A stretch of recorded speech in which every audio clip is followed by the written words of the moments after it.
Students, we have just learned in the previous chapter about the plans and their categories, single use plan and standing plan in brief. Now I am going to discuss with you the single use plan and standing plan in detail. The first type of plan is objective. Objective, I have already told to you that it is a neither single use nor standing plan. Why it is not a single use or standing plan? Because objective is a part of top level management, and what the top level management are doing when they are deciding the objective, what should be the part of objective? So objective should be smart. What do you mean by smart? Smart means it is specific in nature. ठीक है, जो भी हमारा objective होगा वो specific होगा. It is measurable. We are able to measure. That's why we are able to make the comparison. We have to make the standard. Then after completion of work, we have to compare and find out the deviation. That's why it is measurable in term. Then it must be achievable. This when we have set the objective in the planning process, the first step, the objective must be achievable. हमने पहले पढ़ा था कि जो भी objective हम set करते हैं वो अचीवेबल होना चाहिए. ठीक है, रियलिस्टिक होना चाहिए, रिलेवेंट होना चाहिए. ठीक है, वेग नहीं होना चाहिए, फेक नहीं होना चाहिए. ठीक, एंड टाइम बाउंड होना चाहिए. That is timely. There must be a time to complete the objective. ठीक है, वहाँ टाइम पीरियड जरूर होना चाहिए कि हमें अपने ऑब्जेक्टिव को कितने समय में अचीव करना है. So these are the different parts of objective. The objective should be smart. Objective determine what is to be done. ठीक है, और ये that's why it is a part of top level of management. ठीक है, objective में हम decide करते हैं कि हमें क्या करना है. ठीक है, it is the end result of planning. ठीक है, और प्लानिंग किस लिए किया जाता है? अपने ऑब्जेक्टिव को अचीव करने के लिए. when we are achieved our objective, the planning ultimately end.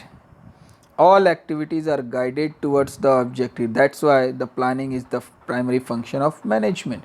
क्योंकि प्लानिंग में हम ऑब्जेक्टिव डिसाइड करते हैं और उस ऑब्जेक्टिव को अचीव करने के लिए उसके बाद की सारी एक्टिविटी परफॉर्म की जाती है. ठीक है, it serve a guide for overall business planning. ठीक है, ये टोटल बिजनेस की जो प्लान होते हैं वो का पर्पज है कि हमें क्या चीज़ अचीव करना है. ठीक है, it provide the purpose of planning. ठीक है, it define the future state of affair which the organization strive to realize.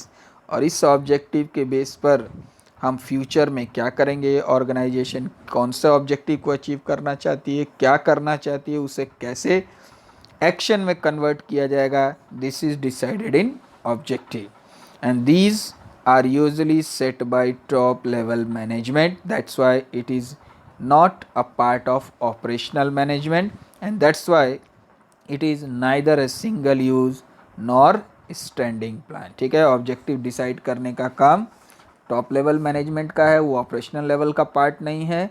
इसलिए इसे ना तो सिंगल यूज़ प्लान की कैटेगरी में रखा गया है, ना ही स्टैंडिंग प्लान की कैटेगरी में रखा गया है. ठीक है, so this is objective. It is a type of plan. The next type of plan is strategy. This is also a neither single use nor standing plans. You clearly understand what I am saying here, because in the case study you have to find out which type of plan is mentioned there. Okay, तो आपको उसका मतलब पता होना चाहिए. Then only you will be able to find out, categorize, quote the lines on the basis of which you have to find out the which type of plan is there. Which type of plan means it is a, whether it is a objective, method, rule, procedure, you have to categorize like that.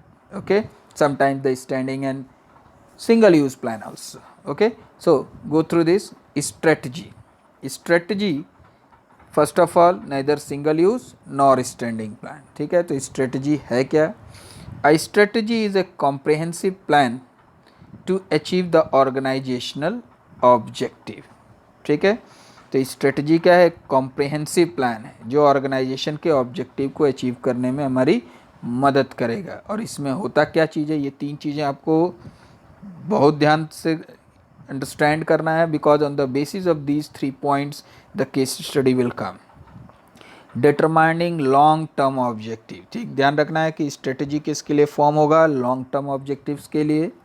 Adopting a particular course of action, adopting a particular course of action का मतलब मान लीजिए when you have launching a new product, establishing a new business unit, ठीक है, तो these are the new course of action, ठीक है। तो वहाँ पर स्ट्रेटजी की ज़रूरत पड़ती है, ठीक है। And allocating resources for achieving the objective, ठीक है। और उस ऑब्जेक्टिव को अचीव करने के लिए कौन कौन से रिसोर्सेज की ज़रूरत पड़ेगी, उसको ऑर्गेनाइज करने का काम स्ट्रेटजी का पार्ट है, ठीक है। तो ये लॉन्ग टर्म से रिलेटेड है।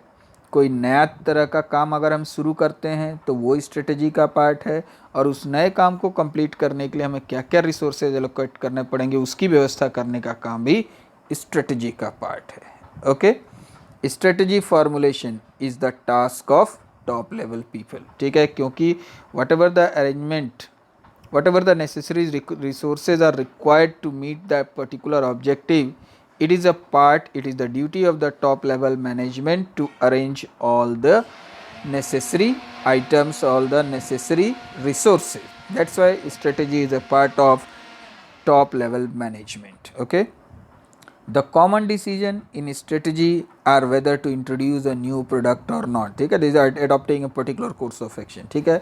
अब इसमें किस तरह का डिसीजन लिया जाएगा कि इसमें हम किसी नए प्रोडक्ट को लॉन्च करें कि नहीं करें, ठीक है। अगर हम किसी नए तरह का प्रोडक्ट को लॉन्च करते हैं, ठीक, if to introduce then how, finding out customer for your product, making changes in existing product etcetera, ठीक है। So this is a part of strategy. अगर मान लीजिए हम नया प्रोडक्ट लॉन्च करना चाहते हैं तो कैसे हम अपने कस्टमर को फाइंड आउट करेंगे, ठीक, हमारा कस्टमर उस प्रोडक्ट को कैसे ढूंढेगा, मतलब how make available the product with the customer, ठीक, या हम जो हमारे पास ऑलरेडी प्रोडक्ट है हम उसमें नेसेसरी चेंजेस करें, ठीक है। तो ये सारे जो डिसीजंस हैं they are the part of strategy. All the strategies decision are greatly influenced by the business environment. और ये तो हमको क्लियर हमेशा ध्यान रखना होगा कि कोई भी अगर हम डिसीजन ले रहे हैं तो वो डिसीजन बिजनेस इन्वायरमेंट को ध्यान में रख के करना होगा। Why? Because it is dynamic in nature.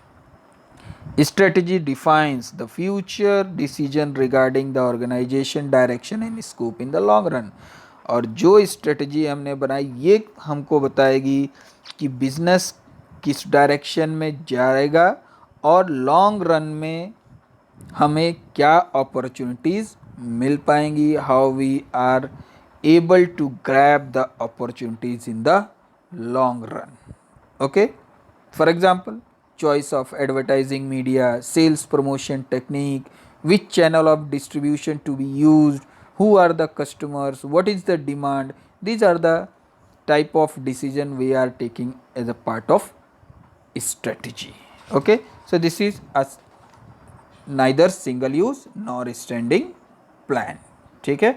तो इस तरीके से जो है हम स्ट्रेटजी में लॉन्ग टर्म डिसीजन को लेते हैं, ठीक है।